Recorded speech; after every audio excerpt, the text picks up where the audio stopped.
Hey everybody, this here's Uncle Roger. Just reminding you to like, share, and subscribe to the GamerGauntlet channel, even though it's run by this nigga.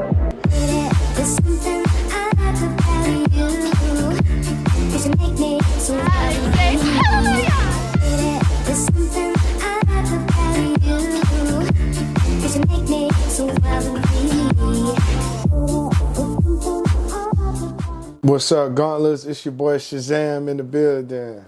We're back again with the top 10 Nintendo 64 video games. So I'm gonna be giving you my top 10 games for the 64. Let's go ahead and dive right in. So number 10, let's start with Donkey Kong 64. You want to be the king of the jungle. You want to have fun doing it. And you want to go bananas while you're in the process. Epic game.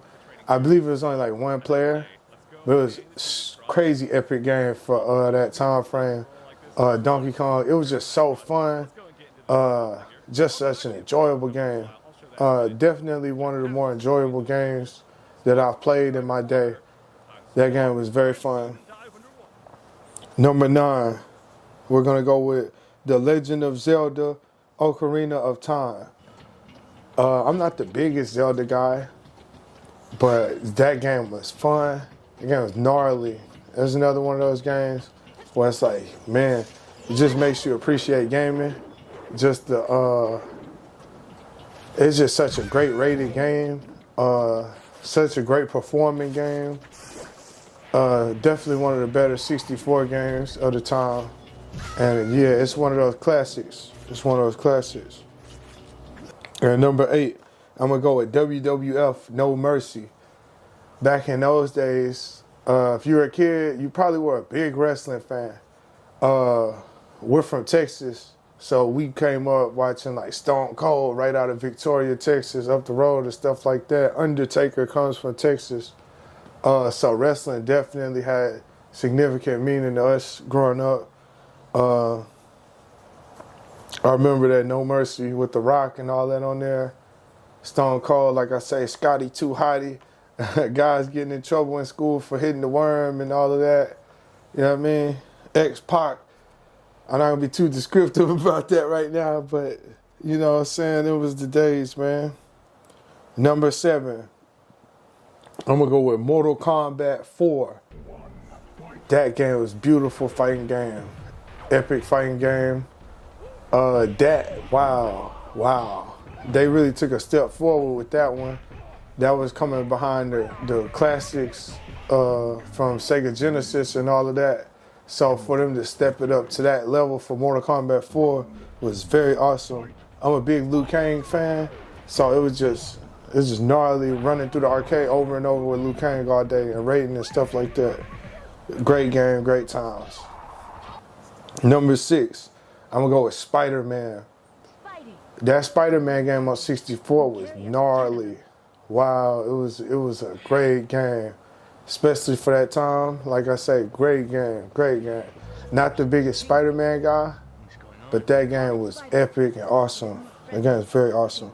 Number 5, I'm going to go with WCW versus NWO. Now, WWF was the big thing back then.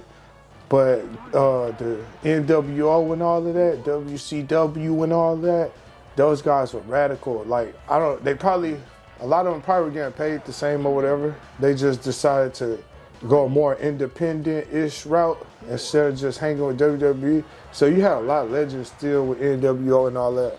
You had guys such as like Sting, Goldberg, all of that.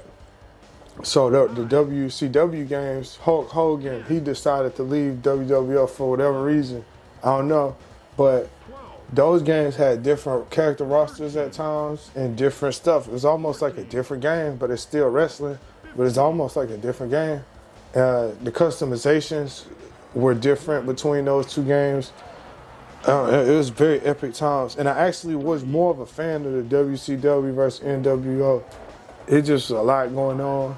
Very fun. On the 64, you know, everybody had their controller. Everybody usually had multiple controllers too when you went to somebody's house. So those were simpler times, man. You get on that bad boy, run the Royal Rumble, just having fun for hours. Everybody playing the Royal Rumble. Good times, good times. Number 4, I'm gonna go with Pokemon Stadium 2.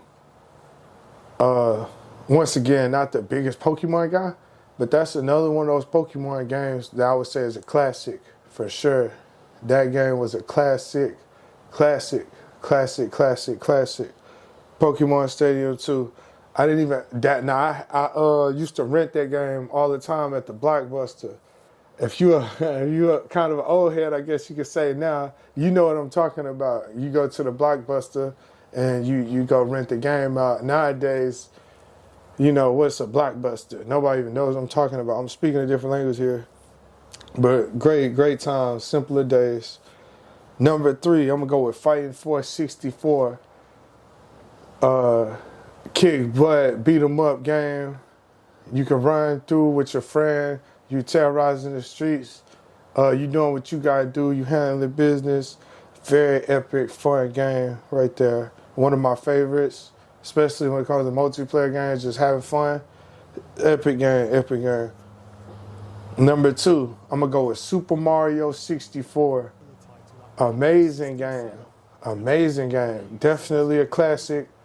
One of the things that opened the door for so much that you see now when it comes to Mario games, that's adventure wise and stuff like that. And then Nintendo games too. That game was just a great game, not even just because it's a Mario game. That was a great lighthearted. It was an awesome game. One of the best games I ever played. It was well done. They cared about the game, you could tell. Beautiful times. Number 2, Super Mario 64. Number 1, a lot of y'all might not have heard of this one before, but it's called Flying Dragon. I'm a big fighting game guy. This was one of those games that used to satisfy that little itch I had for great fighting games all the time. As a kid, I was very blessed. When this game came out, I couldn't believe it. Because talk about a time with no Dragon Ball Z games. Around this time, there was no Dragon Ball Z games in America. If you had one somehow, you were a god. You were a king, you were a ruler, you were an emperor, you were on top. Whatever you want to call yourself. If you had one in them days. So the best thing you had to do was get a copycatish type game. Flying Dragon, at the time, it's kind of a copycat Dragon Ball Z game, but it was just an awesome game. Awesome game. You could play the story with the main characters as kids, then you could play with them as adults too, and then you just go back and forth. It's such an epic game. It's definitely one of my favorite games I've ever played as well. If I had like a top 100 of favorite games, regardless of system, that's definitely gonna be on there. It's one of my favorite games I've ever played in my life. Plus it being like a DBZ ripoff or something, it just was like, oh my God, it was just a blessing to my little soul at the time. For a kid that really wanted a Dragon Ball Z game, but couldn't really afford it, couldn't get a hold of it, all of that. So that game there definitely kept me company a lot growing up. It kept me company a lot. I appreciated it a lot. I still appreciate it to this day, just for it being so fun and just for it just being there for me at that time. Definitely appreciate it. And that's my top 10 for Nintendo 64 Gauntlets. I'll see y'all later. Next time on Gamer Gauntlet. Like and subscribe.